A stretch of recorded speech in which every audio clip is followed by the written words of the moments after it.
ঘরে বসে মাত্র ২টা উপকরণ দিয়েই আজকে বানিয়ে ফেলেছি দোকানের মতো পারফেক্ট সন্দেশ। যদিও শেপটা হয়তো খুব একটা ভালো হয়নি, তবে টেস্ট কিন্তু একদম ১০০/১০০ হয়েছে। কথা না বাড়িয়ে চলো তোমাদেরকে মেকিং প্রসেসটা দেখাচ্ছি।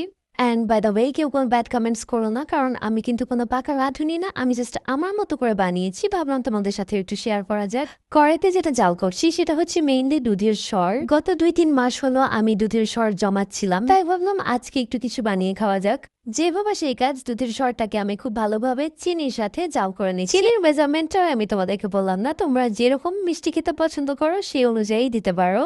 আর চিনির সাথে এটাকে আমি একদম লো হিটে রেখে জাল করে নিয়েছি। আর প্রথম ভিডিওতে তোমরা যেমন দুধের সরের সাথে অনেকটা পানি দেখেছিলে, সেটা কিন্তু চিনির পানি ছিল। আমি কিন্তু কোনো এক্সট্রা দুধ বা পানি অ্যাড করি নাই। সেই পানিটুকুই আমি শুকিয়ে নিয়েছি একদম লো হিটে রেখে। সাথে দেখো কালারটাও কি সুন্দর কিন্তু এসেছে। আমি কিন্তু এখানে কোনো গুড় বা ফুড কালার অ্যাড করিনি। এটা লো হিটে রেখে জাল করার জন্য এত সুন্দর একটা টেক্সচার অ্যান্ড কালার এসেছিল। তোমাদেরকে বললাম না, জাস্ট ২টা মাত্র উপকরণ। এখানে কিন্তু দুধের সর আর শুধুমাত্র চিনি আছে, আর কোনো কিছু অ্যাড করতে হবে না। আচ্ছা, আরেকটা কথা বলে রাখি, আমি এখানে দুধের সর দিয়ে বানাচ্ছি বলে কিন্তু এই না যে শুধু দুধের সরই লাগবে।